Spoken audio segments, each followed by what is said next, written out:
Assalamualaikum warahmatullahi wabarakatuh. Perkenalkan, nama saya Fadila Eka Celestia dari kelas 2B PGMI dengan NIM 253141055. Pada kesempatan ini saya akan mempresentasikan hasil ujian akhir semester mata kuliah ilmu fikih. Materi yang saya akan bawakan ada 5 pembahasan, yaitu yang pertama ada perbedaan pendapat ulama tentang basmalah dalam sholat. Yang kedua yaitu ada tata cara pengurusan jenazah. Yang ketiga ada syarat wajib zakat. Yang keempat syarat wajib haji. Yang kelima serta metode penetapan fatwa dalam Majelis Ulama Indonesia atau MUI. Langsung saja kita bahas materi yang pertama, yaitu mengenai perbedaan pendapat para ulama mazhab tentang pembacaan basmalah dalam surat Al-Fatihah ketika sholat. Nah, sebagai seorang muslim, kita harus menghormati perbedaan pendapat dalam masalah fikih, karena perbedaan tersebut termasuk ranah furu'iyah atau cabang-cabang hukum Islam, bukan persoalan pokok akidah.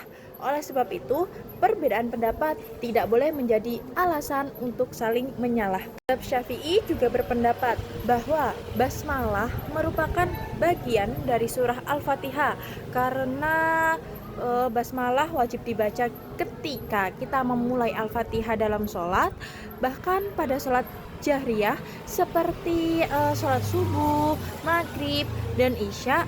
Basmalah disunahkan dibaca dengan suara keras. Berbeda dengan mazhab Syafi'i, mazhab Hanafi berpendapat bahwa basmalah bukan bagian dari surah Al-Fatihah, melainkan ayat yang berdiri sendiri sebagai pemisah antara surah. Oleh karena itu, membaca basmalah hukumnya sunnah dan dibaca secara pelan atau sir. Sementara itu, mazhab Maliki berpendapat bahwa basmalah bukan bagian dari surah Al-Fatihah maupun surah lainnya, kecuali yang terdapat dalam surah Al-An'am ayat 30. Karena itu pembacaan basmalah dalam salat fardu cenderung dimakruhkan. Nah, perbedaan ini tuh terjadi karena adanya perbedaan metode istinbat hukum atau cara memahami dalil Al-Quran dan hadis yang digunakan oleh masing-masing mazhab. Nah, dalam kehidupan sehari-hari nih, ketika kita menjadi makmum di daerah yang mayoritas mengikuti mazhab tertentu, maka sebaiknya kita itu mengikuti imam demi menjaga persatuan dan kekhusyuan jamaah. Jadi kita jangan egois sendiri-sendiri juga ya. Oke, sekarang kita lanjut ke pembahasan kedua, yaitu mengenai orang yang berhak memandikan jenazah. Nah, kalau dalam dari guruku, ketika aku belajar kitab Fathul Qorib itu, orang yang memandikan jenazah harus memenuhi beberapa syarat, yaitu beragama Islam, balik, berakal, amanah, dan memahami tata cara memandikan jenazah sesuai syariat Islam. Nah, kalau menurut mazhab Syafi'i, jenazah laki-laki lebih utama dimandikan oleh kerabat laki-laki terdekat, sedangkan kalau jenazah perempuan lebih utama dimandikan oleh kerabat perempuan terdekat. Namun demikian, suami dan istri tetap diperbolehkan saling memandikan pasangannya yang telah meninggal dunia. Hal ini menunjukkan bahwa hubungan pernikahan tetap memberikan hak tertentu dalam pengurusan jenazah. Setelah dimandikan itu, jenazah dikafani. Selanjutnya, jenazah laki-laki disunahkan menggunakan 3 lapis kain kafan berwarna putih, sedangkan jenazah perempuan disunahkan menggunakan 5 lapis kain kafan. Tujuannya adalah untuk Kalau yang perempuan ya, tujuannya itu untuk menjaga aurat, kehormatan dan penghormatan terakhir kepada jenazah sesuai tuntunan syariat Islam.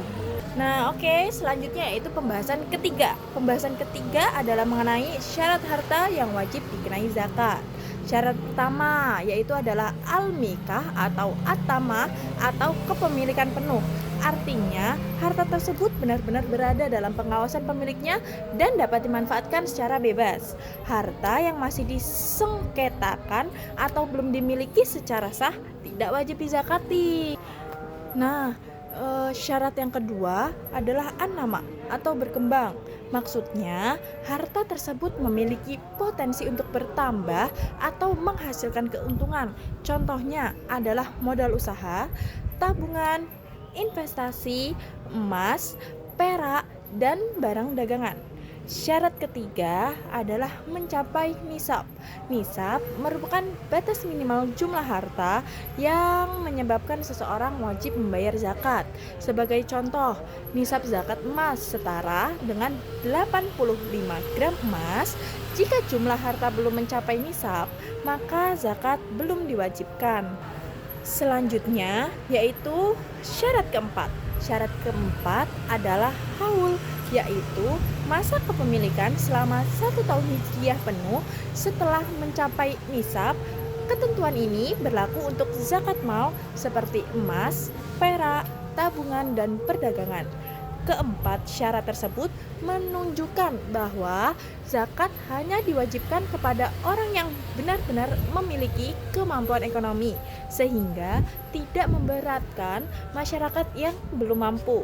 Nah, perbedaan ketiga metode tersebut terletak pada cara pengambilan hukumnya. Tarjihi memilih pendapat yang sudah ada, ilhaqi menghubungkan masalah baru dengan kasus lama, sedangkan insya'i menghasilkan rumusan hukum baru. Oke, kita lanjut ke pembahasan yang keempat, yaitu syarat wajib haji. Nah, dalam pembahasan keempat mengenai syarat wajib haji, menurut Muhammad bin Qasim Al-Ghazali dalam kitab Fathul Qorib, syarat pertama adalah Islam. Ibadah haji hanya diwajibkan kepada umat Islam, sehingga orang non-muslim tidak memiliki kewajiban melaksanakannya. Nah, syarat ketiga adalah berakal. Orang yang tidak memiliki akal sehat atau mengalami gangguan akal secara permanen tidak dibebani kewajiban syariat, termasuk kewajiban haji. Masa kayak orang yang akalnya memiliki akal yang kurang sehat atau ada gangguan, kalau kita dipaksakan pergi ibadah haji itu kan juga nggak bagus ya.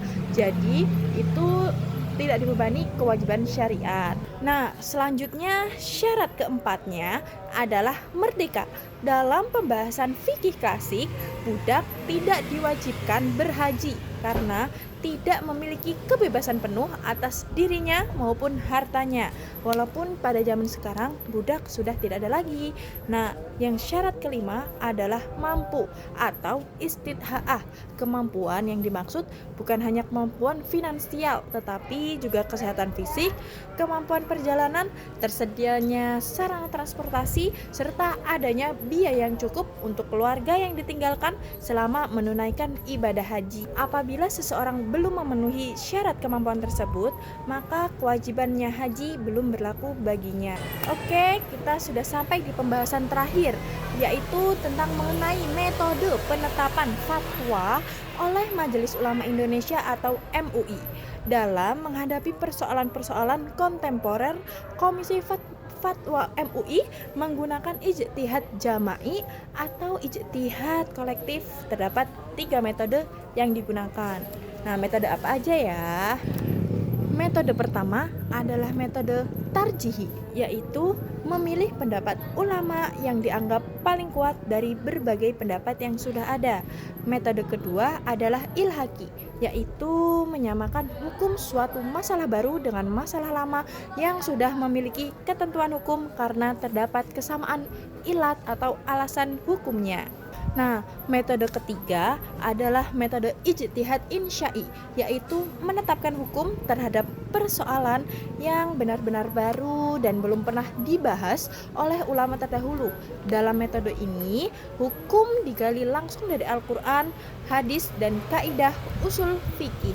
Nah, perbedaan ketiga metode tersebut terletak pada cara pengambilan hukumnya.